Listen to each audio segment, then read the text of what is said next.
ఒక కొత్త విషయం మాట్లాడుకుందాము. చాలా మందికి తెలియదు ఏంటంటే ఇంటర్నేషనల్ బార్డర్ అంటే దేశ సరిహద్దులు. ప్రత్యేకంగా ఇండియా బంగ్లాదేశ్ బార్డర్ గురించి మాట్లాడుకుందాము. చూద్దాం ఎట్లుందో. సాధారణంగా ఇదొక దేశం ఉంటే ఇది సరిహద్దు ఉంటే ఇటుదికి ఈ దేశము ఇటుదికి ఆ దేశం, కంట్రీ ఏ కంట్రీ బి, సాధారణంగా ఇట్లుంటాయి సరిహద్దు. ఇండియా బంగ్లాదేశ్ కూడా అట్లా ఉండాలి. ఇది సరిహద్దు అనుకుంటే ఇది ఇండియా అయితే ఇది బంగ్లాదేశ్, ఇటుదికి ఇండియా ఇటుదికి బంగ్లాదేశ్. కానీ మీరు విచిత్రపోతారు ఇది చూస్తే. ఏంటంటే బంగ్లాదేశ్ లోపట ఒక ఇండియా ముక్క ఉన్నది, ఇండియా లోపల ఒక బంగ్లాదేశ్ ముక్క ఉన్నది. అంటే ఈ ఇండియా వాళ్ళు ఇక్కడ ఇండియాకు పోవాలంటే ఇక్కడి నుంచి ఈ సరిహద్దు దాటాలి, మళ్ళీ సరిహద్దు, మళ్ళీ వాపసు పోవాలంటే మళ్ళీ రెండు సరిహద్దు దాటాలి.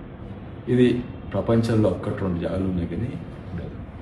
కానీ ఒక్కటి రెండు కాదు, విచిత్రపోతుందంటే ఇవి ఎన్నో ఉన్నాయి. దాదాపు 111 ఇండియా ముక్కలు బంగ్లాదేశ్లో ఉన్నాయి. అట్లే 51 బంగ్లాదేశ్ ముక్కలు ఇండియాలో ఉన్నాయి.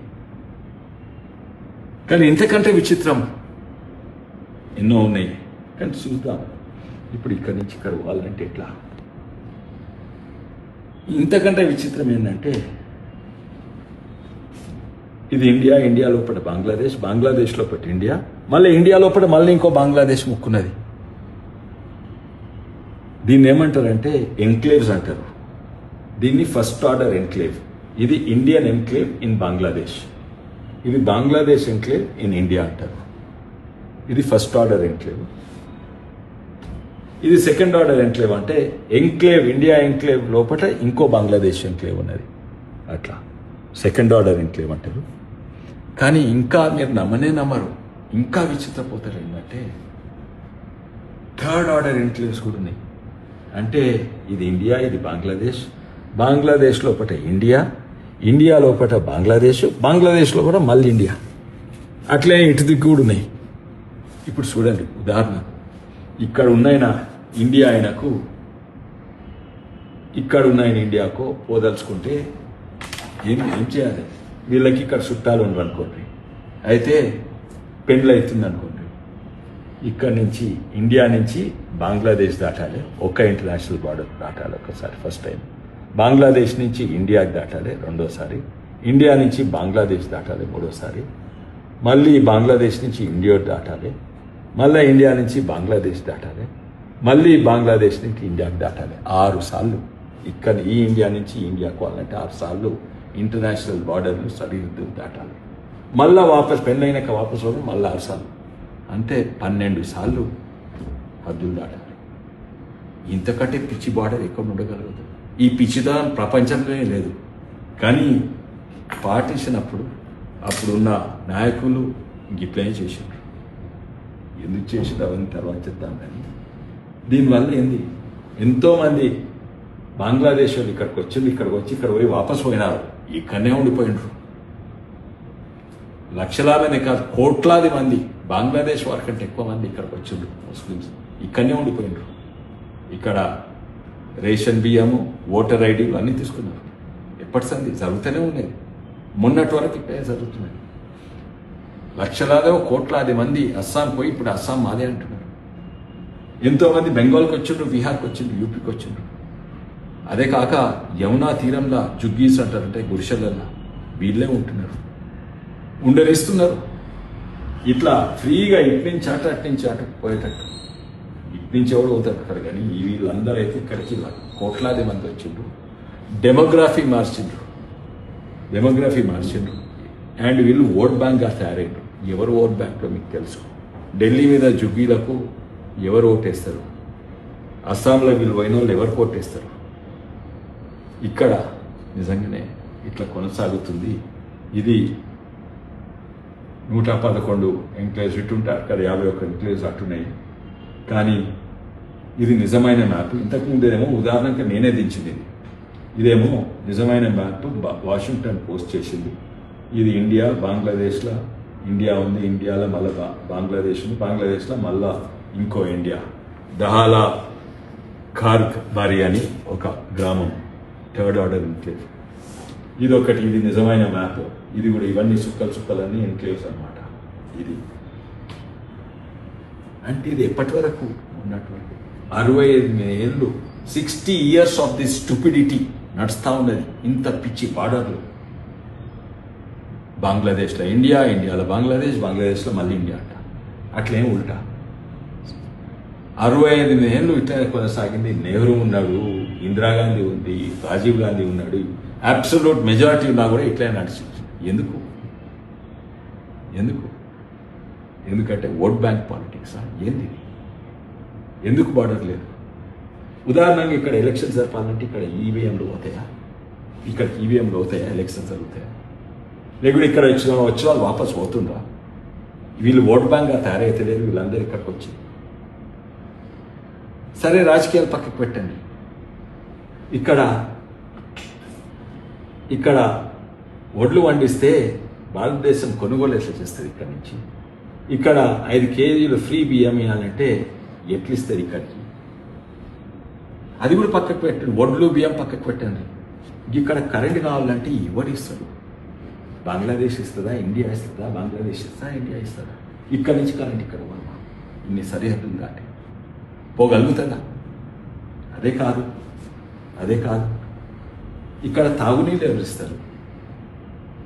మీకు అభివృద్ధి లేదా? ఇక్కడ గవర్నమెంట్ స్కూల్ కట్టి వస్తుందా? ఇక్కడ గవర్నమెంట్ హాస్పిటల్ కట్టి వస్తుందా? ఇక్కడ నుంచి మందులు పంపుతారా? 6 సరిహద్దులు దాటి 3-4 సరిహద్దులు దాటి అంటే ఇన్నేళ్ళు ఇట్లనే కొనసాగుతుంది. అంటిల్ 2015 మోడీ ప్రభుత్వం వచ్చినప్పుడు, అప్పుడు నేను టీఆర్ఎస్గా ఎంపీగా ఉంటుంది. అప్పుడు 100th అమెండ్మెంట్ నుంచి ఇది సవరణ చేసింది. రాజ్యాంగం సవరణ చేసి అప్పుడు సరి అయిన సరిహద్దులు సరిదిద్దుకున్నారు మోడీ వచ్చినాక. లేకుంటే 65 ఏళ్ళు ఇట్లనే కొనసాగుతుంటే మోడీ వచ్చినాకనే మళ్ళీ సరిహద్దు ఇట్లున్నది. ఇట్లా 65 అంతవరకు ఈ ఓట్ బ్యాంక్ పాలిటిక్స్ ఇవన్నీ నడుస్తున్నాయి. Until Modi government. అప్పుడు 28 May 2015 నేను లోక్సభలో ఉంటుంది. అప్పుడు 100th amendment of the constitution, land boundary agreement between India and Bangladesh. ఇవి ఎన్నో 65 ఏళ్ళు ఎంతో మంది, కొందరు కాంగ్రెస్ నాయకులు కూడా వాళ్ళ నాయకులు చెప్పిండ్రు ఇది మంచిది కాదు, మంచిది. ఎంతో మంది ఆఫీసర్స్ చెప్పిండ్రు ఇట్లా సరిహద్దు ఇట్లుంటే దేశ సురక్షతకు మంచిగా ఉండదు. ఇవన్నీ కూడా చెప్పిండ్రు, అభివృద్ధి కాదు. అదే కాక ఆర్మీ వాళ్ళు చెప్పిండ్రు, ఐఏఎస్ ఆఫీసర్ చెప్పిండ్రు, సొంత కాంగ్రెస్ వాళ్ళు కూడా చెప్పిండ్రు. అయినా కూడా చేయలేదు. ఓట్ బ్యాంక్ పాలిటిక్స్ వల్ల. ఈ అగ్రిమెంట్ తర్వాత ఎక్స్చేంజ్ చేసుకున్నారు ప్రాపర్ బౌండరీ. ఇప్పుడు మొన్న 2015 నుంచి ఆ అగ్రిమెంట్లు అన్నీ గీడున్నాయి.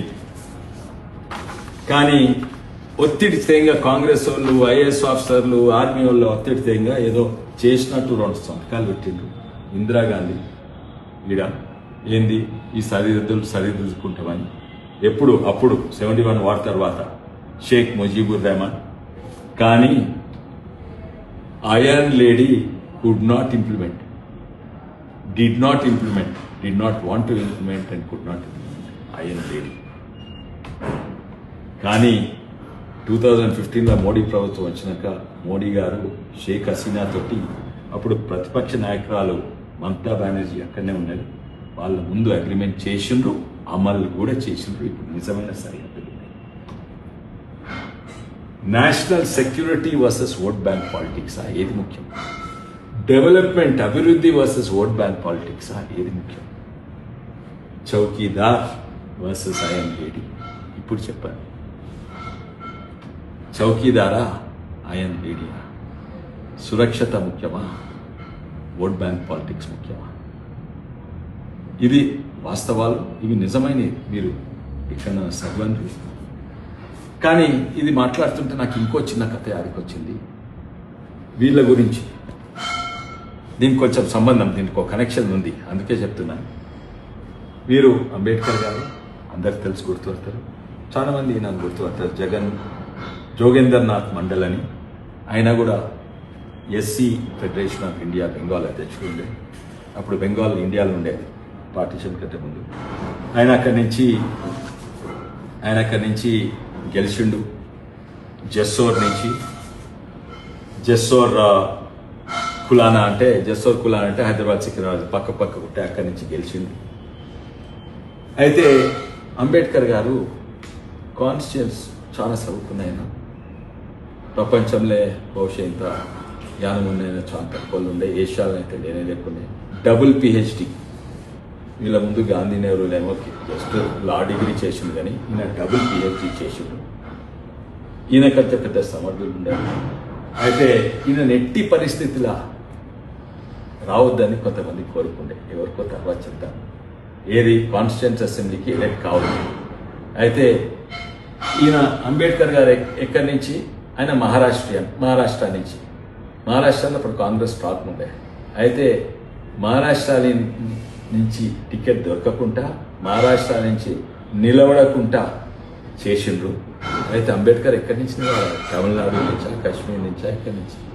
అయితే ఈ మహానుభావుడు అప్పుడు బెంగాల్, ఈ మహానుభావుడు జెస్సూర్ కులా నుంచి ఆయన సీట్ త్యాగం చేసి నా దగ్గర నిలబడన్నారు. అయితే బెంగాల్ నుంచి మహారాష్ట్ర అయినా బెంగాల్ అంటే అవి ఇప్పుడు పాకిస్తాన్, తర్వాత అప్పుడు పాకిస్తాన్ అయింది, తర్వాత బంగ్లాదేశ్. ఈయన సీట్ త్యాగం చేసి ఈయనకి ఇచ్చిండు. ఇక్కడి నుంచి గెలిచిండు. ఎక్కడి నుంచి? జెస్సోర్ కులానా నుంచి అంబేద్కర్ బెంగాల్, మహారాష్ట్ర అయినా అక్కడ గెలిచిండు. ఆ ఎలక్షన్స్ అప్పుడు ఈయన ఇంతకుముందు కొట్లాడినప్పుడు కాంగ్రెస్ పార్టీకి విరుద్ధంగా కొట్లాడినప్పుడు అసలు ఎస్సీ అయినా కూడా ఒక పెద్ద గొప్ప కాంగ్రెస్ భూస్వామి పెద్ద లీడర్ తోటి కొట్లాడి గెలిచిండు. అదే సీట్ ఈయన త్యాగం చేసిండు. ఈయన గెలవాలంటే అందరు సపోర్ట్ ఇవ్వాలి, అప్పుడు కష్టంగా ఉండేది. అయితే ఈ మహానుభావుడు ఈయన ఎవరంటే మదన్ మోహన్ మాల్వియా. ఈయన హిందూ మహాసభ అధ్యక్షుడు ఉండే. ఈయన సపోర్టు, ఈయన త్యాగంతో ఈయన బెంగాల్ నుంచి కాన్స్టిట్యూంట్ అసెంబ్లీ గెలిచిండు. ఇది చరిత్ర, వాస్తవాలు చెక్ చేసుకోండి. అదే కాదు, దీనికి బార్డర్కి ఏం సంబంధం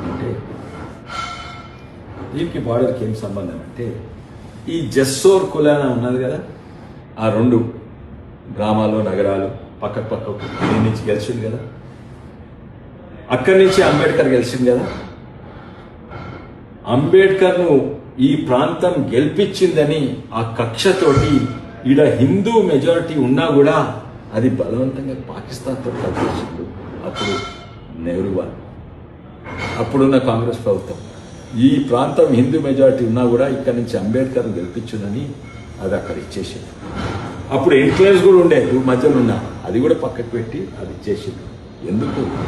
కక్షణ అంబేద్కర్ మీద. ఎందుకంటే ఈ ప్రాంతము ఈయన గెలిపించిందని పాకిస్తాన్ని కలిపేసింది. ఇది నిజమైన వాస్తవాలు, చరిత్ర. ఇది అందరికి కూడా తెలిసి ఉండాలి. ఎందుకంటే ఒకటి అది పెట్టుకోవాలి, అందరూ కూడా ఎన్నో పొలిటికల్ పార్టీస్ అన్ని తప్పులు చేస్తారు, కొన్ని మంచి పనులు కూడా చేస్తారు, కొన్ని చెడు పనులు చేస్తారు, ఎంతోమంది నాయకులు. కానీ ఈ విషయంలో అయితే కాంగ్రెస్ పార్టీ అధ్యక్షులు అందరూ కూడా దేశానికి, మన అంబేద్కర్కు, మన ప్రాంతానికి, దేశ సురక్షతకు, దేశ అభివృద్ధి కొరకు చాలా ఈ విషయంలో నష్టం చేశారు.